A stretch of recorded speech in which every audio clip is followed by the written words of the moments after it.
Welcome to the Rich Relationship Podcast with Gil and Renee, where amazing things happen. Our goal is to help build, repair, and restore healthy relationships. Our primary focus is on the marriage relationship. However, the topics are applicable to the relationships that we value most. Remember, we're stronger together. Let's grow. And this is a time where we will love to just introduce our special guest, Camille Essick. We had the opportunity to speak with her earlier on her episode, but now we kind of flipped the script and we got her on our show this time. So Camille, aka Cam, as we've been calling you offline, is that okay that we call you that, Cam? No, that's fine. My very close friends and family, they call me Cam. So, I hope we are considered friends and family now. So we got to call you Cam. So we appreciate you taking time to invest your time with us and just come on and just share some of your knowledge with our listeners on the Rich Relationship Podcast with Gil and Renee. Again, thank you, Cam, for coming on the show and hanging out with us for a minute. Thank you for inviting me. You guys are so sweet. I love it. Yeah, and we love you, Cam. We are so excited about this time that you're going to share your story, because we realize that your story is powerful, and that at a time when so many people use social media to only highlight the things that are perfect, I just thank God for you being willing to share the parts of your story that would really help us to really see that the power of waiting well, because that's what if I had to describe this episode, when I thought of you, and that was something the Lord put on my heart, was that Cam is waiting so well. And so how do you share that with other women and share them what helped you to get to that point? And so thank you for being on here, and thank you for letting us be the first person to interview you. Yay! I know. I'm all about growth. You guys are so sweet. I love your spirit. And it's an honor. I'm very humbled to be here. So thank you very much. So, Cam, before we jump into Renee was talking about waiting well, why don't you tell all of our listeners, give them the short version of your extensive bio that you already have. But why don't you just tell our listeners, who is Cam Essick? I'm a PK. I'm a preacher's kid. I'm from Nashville, Tennessee. I'm currently in the military. I'm a paralegal for JAG attorneys and judges. Okay. That's my day hat. Active duty military. I'm in the process of transitioning out to begin pursuing my master's degree in communications in January. I am the creator and founder of my beauty brand, Kamiki Mink, which you can shop online at www.kamikimink.com. I'm also the author of the blog, which is found on WordPress. It's called Memoirs of a Grown Woman. And I recently just started my podcast, which is streaming now on iTunes, Spotify, and Google Podcasts, and that is the Speaker Podcast, which is an extension of my beauty brand, because I feel like, particularly me as a woman, as a young woman growing up, I battled self-esteem issues, and I tried to cover it up by the hair and the makeup, the lashes, the bag, the purse, but inside I was broken, I was hurting, and so I didn't like myself. I didn't like the way I looked. When I was 24, I tried to kill myself twice. I tried to commit suicide. I was in a very low place because of things I experienced as a child and everything. I just bottled that all in. And when my grandmother died of breast cancer in 2003, that was the tipping point, because for a long time, I felt like she was the only person that actually saw me and loved me. So when she died, it was like everything came crashing down and I just broke. And then I dealt with depression. God healed and delivered me through that process. And I started a process of learning to love myself. It was a very bumpy process. And then that evolved Kamiki Mink. And the name Kamiki is actually my pet name for my mother when I was a baby. And I hated the name so much. I was like, Mom, why do you always call me that? Then I learned to love it. So when I started my brand, because my anchor product, are mink lashes. So it was like Kamiki Mink, that sounds really cool. Yeah. So I'm also a member of Sigma Gamma Rho Sorority Incorporated. And people are like, why are you using pink when those are not your sorority colors? But the reason why I chose those colors was to honor my grandmother with her battle with breast cancer until she passed away. Right. And I launched my brand on her birthday, which is May 21st. Ironically, she died May 28th. So every year during that week, I always run a promo and just to promote breast cancer awareness and also to honor her. And I always have a sale the last week of May every year. So Wonderful. That's a little bit about me in a nutshell.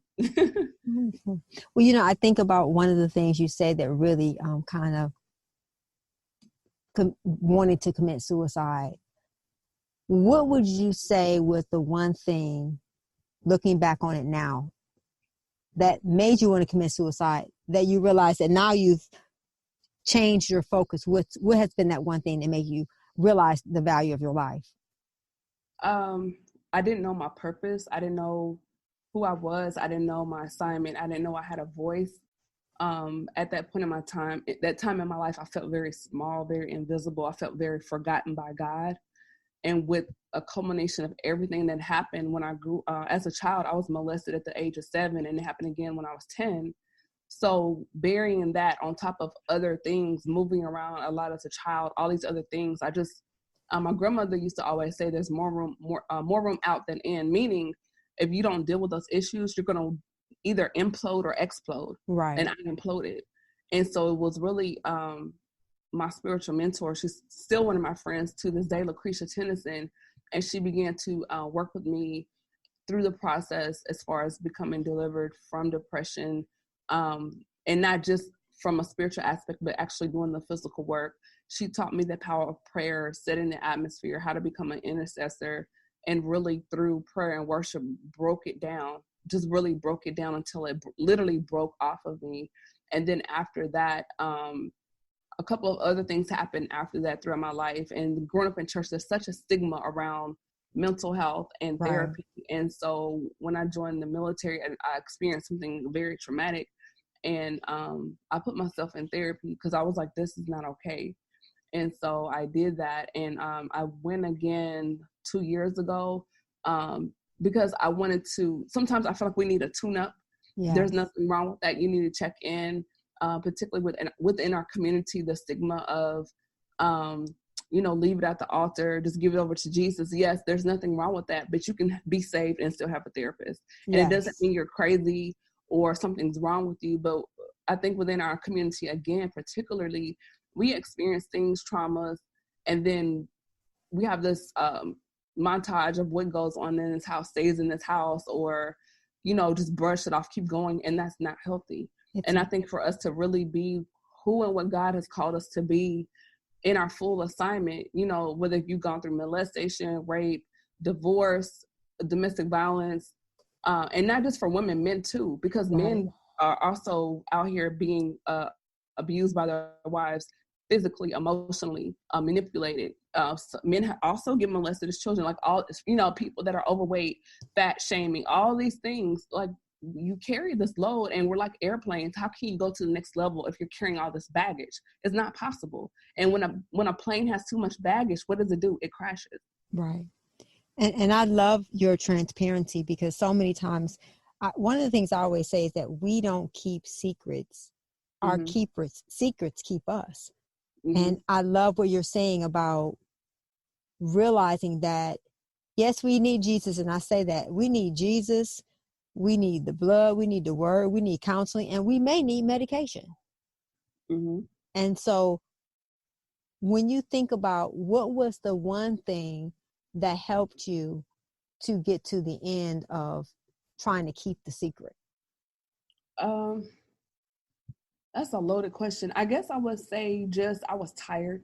Mm-hmm. I was tired of holding everything in. I was tired of pretending like I was okay when I wasn't, because it was like Cam's always happy. She's always, she's got it all together. And I got tired of faking it. Because, the saying, fake it till you make it. I was tired. Right. Honestly, Gil Renée, I was exhausted. And I was like, I want to be really happy, truly happy, not because of stuff, things, people, whatever, but I wanted to be truly happy. And I think I remember one night in particular, I was like, God, get me out of here. Not like taking my life, but it's just as far as get me out of this place, get me out of this mindset. I just remember crying. I had tears rolling down my face. And I said, God, get me out of here, please. Because I didn't want to be in that space anymore. I wanted to be whole. I wanted to be healed.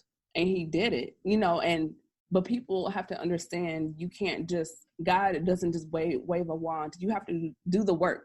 Yes. You have to go to therapy. You have to do the journaling. You have to get up, change your diet, go to the gym, change your circle of friends, it's work.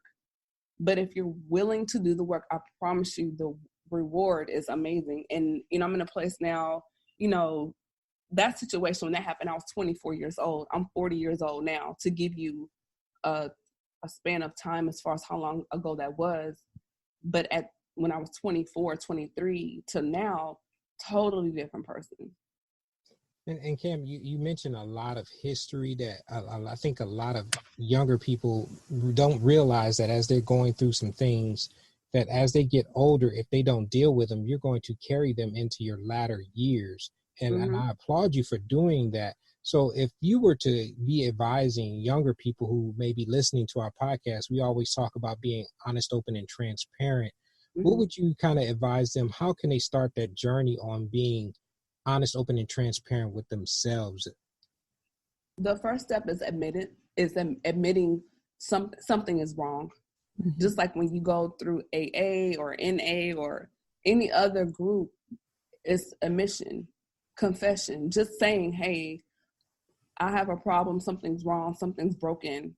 And then from there, start to dig it out. It's not a beautiful process, because you will have to mentally, emotionally go back to some places and revisit, but you have to dig it out. It's like if you have a splinter, you've got to get those tweezers and you've got to dig it out, all the way out. If not, it can get infected, it can get reinfected, it can be worse.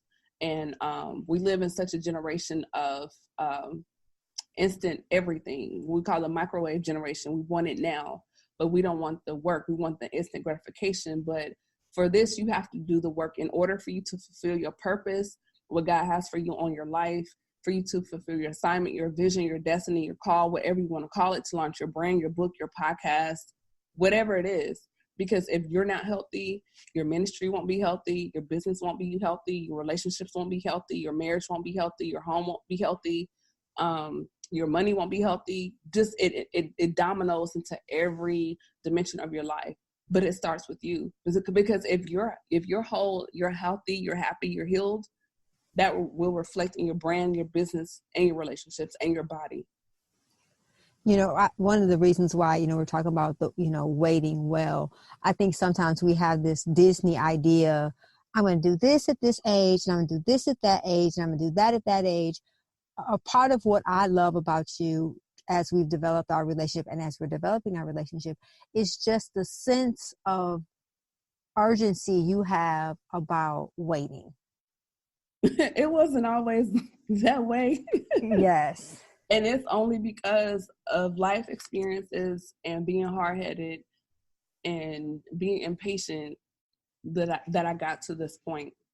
Because there was a time when I thought, oh, I'm 25, oh, I'm 30, oh, I'm 35. I had these milestones, right, that I thought I had to hit. And so because I feel like God was taking too long, between, my 30s, I experienced 2 very detrimental relationships. And after that last time, I said, okay, God, you know what? I'm done. I'm cool. I got it.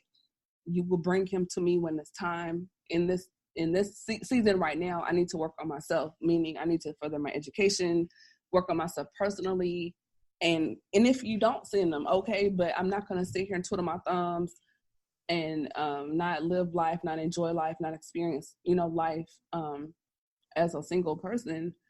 But when you feel like, oh, I'm going to take this, it's like if you have a teenager and they have their learner permit and they're so eager to drive, they're not experienced. Right. They don't understand the flow of traffic, how to merge, when to begin stopping the car. And a lot of times you have a lot of young, inexperienced drivers crashing. And that's what happened, because I felt like, oh, I got it. God, I'm good. I got it. And he was like, no, you don't. And because I would listen, he kind of stepped back and said, oh, okay, you go right on ahead. And I fell flat on my face.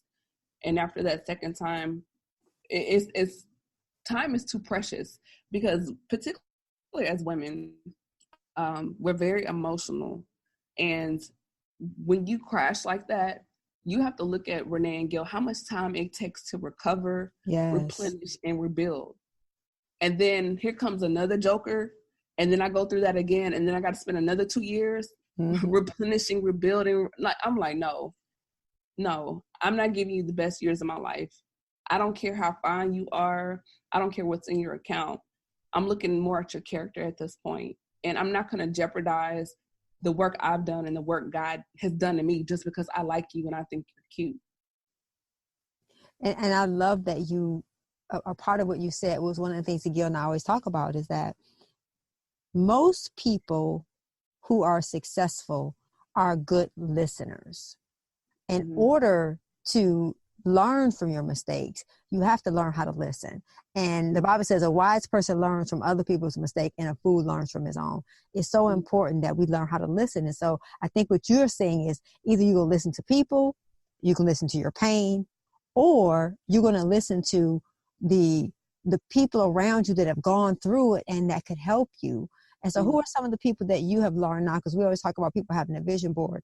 Who is on your decision board now? Because I think that's something we need. We need people to help us to make good decisions. At one point in time, I'm going to be honest, I didn't have one. It wasn't until later that I got one. My group, my business group I'm a part of, founded by one of my close friends, Mark Coley, Power 5. And not only is it a business group, but we're also very close friends. We hold each other accountable within business, within life, within spirituality.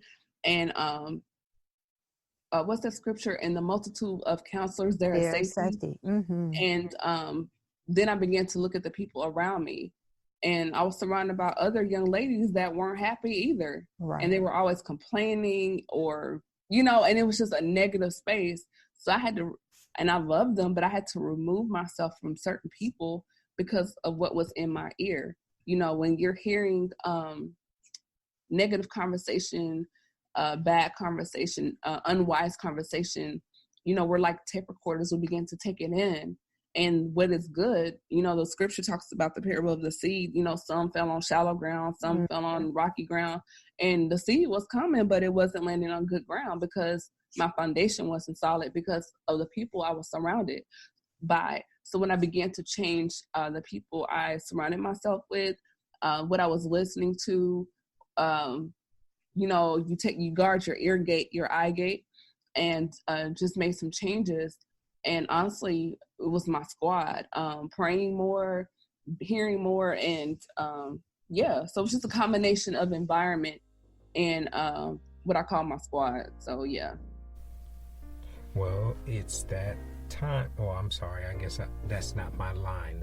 It's that time. It's that time. Got wisdom, got questions. And I know this is a good show, a good conversation we're having with Cam. But this is the time where we first say thank you for all the listeners and just the information that you guys have been sharing and passing along, and we appreciate it. And sharing it and telling people and giving us opportunities to share the message. We are elated and overjoyed with great gratitude. Yep, and grateful. So the actual God wisdom, it comes from Stephen Speaks. This is a person that you follow on Instagram, my favorite platform. And it says, it's fine to fight for someone who loves you. It's a waste of time to fight for someone to love you. There is a huge difference. Yes. What do you think about that? What made you? Well, it just really got my attention because I think sometimes we think that you're fighting for the relationship versus fighting with the person. Mm-hmm. And so I just thought that was really important that we begin to learn the difference between fighting for something and fighting with someone. The relationships that we're fighting for, we're both working towards it. The relationships we're fighting with is that it's constantly causing unnecessary conflict and drama, and it leaves you drained. It leaves you, and it's not to say that relationships aren't work, but they should not be a job. Right. Conflict is normal in relationships, but when you are fighting and it becomes a normal part of the relationship, you probably got to ask what is really truly going on. Right. So we thank you, Stephen, for that. And the got question, it says, sometimes you have to unfollow people in real life. Is that a question or is that a statement? Well, I think that's really a question. When do you know that it's time to unfollow people in real life? I think it's a part of the process. Is you have a problem with that is when you don't really see the added benefit to your life. It becomes a bane or a heaviness on your life. You know, it kind of spills over into the question if you're constantly in conflict with somebody and fighting for someone, you have to ask, what is the added value to this relationship?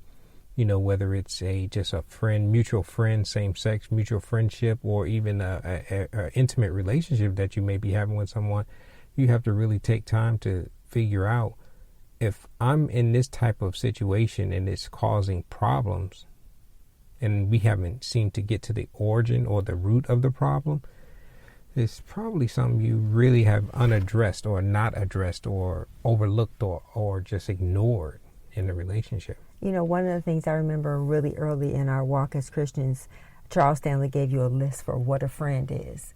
A friend is someone you can cry with, you can pray with, you can be corrected by, you can encourage each other. And you're going to have disagreements, but you can resolve them. Right.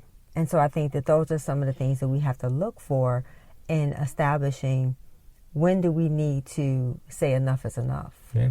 And sometimes that means you got to walk away. It does. Or sever the relationship. It does. And it doesn't mean it's bad. It just means it's not a healthy relationship to be in. Yes. And so thank you for that Got Wisdom from Stephen Speaks. And then thank you for the question from, what was that question? That question came from another people, that someone else we watch on Instagram as well. I think you said it was from Black Relationships? Yes, that's where it was. And so we thank you guys there's lots of ways for us to engage and for us to get connected in communities. And so we just want to expose you to some of the communities that we're connected with, because we all are stronger together, and that's how we build relationships. So if you ever want to reach out or submit got questions, you can do it through our Gmail account at richrelationships.us. I always get that mixed up. It's okay. richrelationshipsus@gmail.com or the website at richrelationships@.com. And guess what, guys? You guys can also leave comments in the platform that you're listening from. So if you ever want to submit questions for Got Wisdom, remember, you can reach us at the website at richrelationshipsus.com or at our Gmail account at richrelationships.us@gmail.com. Got wisdom?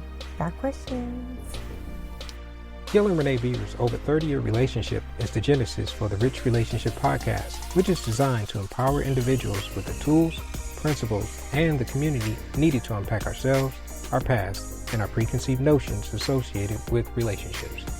Let's get empty and grow together so that our lives will be filled with love and healthy, rich relationships. Now let's go into our show. Sidebar. Well, we're having a great time talking with Cam, but I want to tell you guys what we have coming up for the month of November. We will be spending the month of November talking about our relationship with, guess what? Food. And I think this is a timeliness because we get ready to go into the holidays. At the end of the month, it's going to be some Thanksgiving, and everybody likes to get their eat on. Yes. But maybe this will give you something to think about before you get your We'll eat give you on. some food for thought before you have Thanksgiving. That's a good one. Yeah. So make sure you join us for the month of November, where we're going to be talking about our relationship with food. I think that's important that we do have people around us who are helping and encouraging us to do more than, because, and I think sometimes people feel like, well, I do believe that when you're married, your friends should be married, but I do believe you should have single people who want to be married in your circle so that you can encourage one another, and that you can, because I think the Bible says that the older generation is supposed to teach the next generation. So it's our responsibility to make sure we're making those investments in you. Yeah, but I think a lot of women in our age group romanticize the idea of marriage. They're caught up in the event of a wedding, but not thinking about the work of the relationship. And I used to be one of those people. Like, oh, I know what colors I'm going to have and what dress I'm going to have, and you know, all that. But now I'm in a space in my life, Renee and Gil, where it's like, okay, that's great, but you know, am I going to marry someone that first he fears God? God is the point of his life. I'm not saying he has to be like a pastor or something, but just to have a spiritual consciousness as far as putting God first. Or is he a man of character? Is he someone I can trust? Is he stingy? Is he selfish? Is he a good listener? Is he friendly? You know, is he abusive? Like all these other components that I begin to look at, and you know, what I want versus what I don't want and what I don't desire, and looking at it from that standpoint. And I think once you realize, even if is he outgoing, does he like to try new things, or is he standoffish when we go out with other friends? Like these are things that are important. So that's where I'm at right now when it comes to marriage and relationships. You know, I want someone that I can grow with economically, spiritually. I like to work out, so you know, I don't want a couch potato. Like, let's, you know, I want to go to the gym. Right. You know, so you have to look at all these components as well. So there's, you know, it's multifaceted, but I hope I answered your question. Oh, no, you did. Absolutely. Absolutely. And you mentioned a lot of things about having groups that is so important to, as an individual, regardless of whether you're married or single, having a squad, as you called it, that helps you better yourself, you know. Mm-hmm. So one of the things that you mentioned earlier about when you were younger and some of the broken relationships that you had, if I can turn the clock back a little bit with you, what would you tell yourself now, looking back then? What kind of advice would you give yourself then, knowing what you know now? Wait and secure the bag. Like, stop focusing on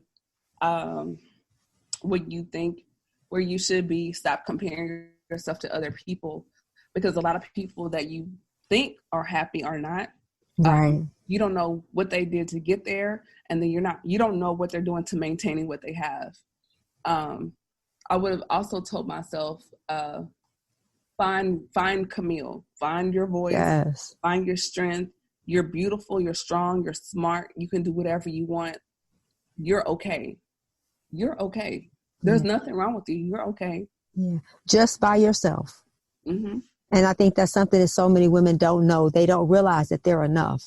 They think that they need a +1, but the +1, if it's not Jesus, that other person is going to get in the wrong place in your heart. And then you will end up, like you said, disappointed. You end up hurt. Because that's a lot. We talked about that in one of our episodes. You can't put the weight of your identity on another human being. No, that's too much. Like, who can carry all of that? Yes. That's too much expectation. I think, particularly with women, we want our partner, our spouse, our husband, our boyfriend to be everything. We want him to be our all and our answer to all things, and he can't do that. No. He's also dealing with his own things. You don't know what he experienced as a child or in his younger years as a young man. So when you have these two people coming together, that's a lot to ask of each other. Now, it's cool if he can support you through the process, but just to put all that on him, that's just unrealistic. Right. And those things are so important, especially regardless of whether you're young or single, you know, having a real understanding of expectations and standards or those types of things. What do you think is a good expectation to present as whether you decide to join with someone in another relationship or not?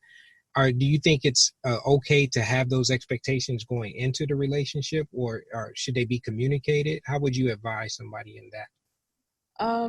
I think before anything, I have a saying: before you love me, you have to be able to like me as a person. Meaning, we need to be friends first. Right. Because if we're friends, then whatever you're doing, if you're going to do something, like say for example, infidelity, it's going to make you think twice, because not only are you going to lose me as your partner, but you're going to lose me as a friend. Right. So it will make you go, well, I'm not only, losing her, but I'm losing my friend. So that will also be another check and balance as well. As far as expectations, some things should just be a given: respect, honesty, being courteous, just to each other as human beings, or brothers and sisters as Christ, just those basic courtesies. But then after that, there needs to be some conversation as far as what are you looking for? Are we just hanging out, or are you dating with a purpose? Where is this going? Because, and I hear this all the time. I have guy friends and they'll say, I'm talking to this girl and I told her from the beginning, it's just sex or whatever. And then 6 months later, she's mad at me because she's caught feelings and I don't know what to do. But then he lets the relationship go on, or whatever, the situationship go on another year. And then in her mind, she's thinking, oh, I can love him and then he'll see me for who I really am and he'll change his mind. And what I've heard from my guy friends is, no, because I told you from the beginning what I wanted and what this was. So after this point, if you continue to entertain me, that's your fault because I told you up front. So when you hear those type of conversations from guys, even some women too, you have to say within yourself, how much are you willing to unpack? Because if you notice with conversation in a dating scenario, it's usually the woman that's putting all her cards on the table, Right. and the man's withholding because he's studying, he's observing, he's listening. It's like a game of chess. The man is playing chess, but the woman's playing checkers. Right. And that's the mistake. You know, Cam, listening to you as a woman, as a mother, as a wife, as a sister, I think especially the part when you talked about what happened to you when you were little, what would you say as a parent of a child? Because you said you're a PK. What would you say to a parent of a child who has been sexually abused to help them work through the process of dealing with how that affected their child? Make sure they're in a space where they feel comfortable talking to you, and let them know, regardless of what they're about to tell you, there's no judgment. Most importantly, you care about their health and their safety, physically, mentally, spiritually, and emotionally. Don't make it about you, because some parents will, when that child is coming to you, they want to make the whole situation about them. And it's almost like the parent wants to become the victim because they feel like, well, I could have done more as a parent and what I did was wrong. And it's like, this conversation is not about you. This is about what happened to me. Right. So you need to remove yourself out of the equation, and you need to listen. And then from there, and when they tell you, believe them, because sometimes parents can be skeptical and will be like, well, when did this happen? Because I don't remember anything. You're not going to, because you have to understand the people that do this, they're very calculated, they're very manipulative, and it's all about timing, place, and consequence. So more than likely you won't know. You weren't there. Right. So take those things into consideration. Be sensitive to what you're hearing, because it's hard. It's embarrassing. It's humiliating to even open up and say that. Right. So you have to take all of that into consideration. And then after that, just be there. Right. You know, and I think especially when we talk about in our communities, especially in the church, there's so many things that are taboo. You know, you mentioned being overweight or being sexually abused or being physically abused, where the person that's the victim starts to feel like it's their fault. Right.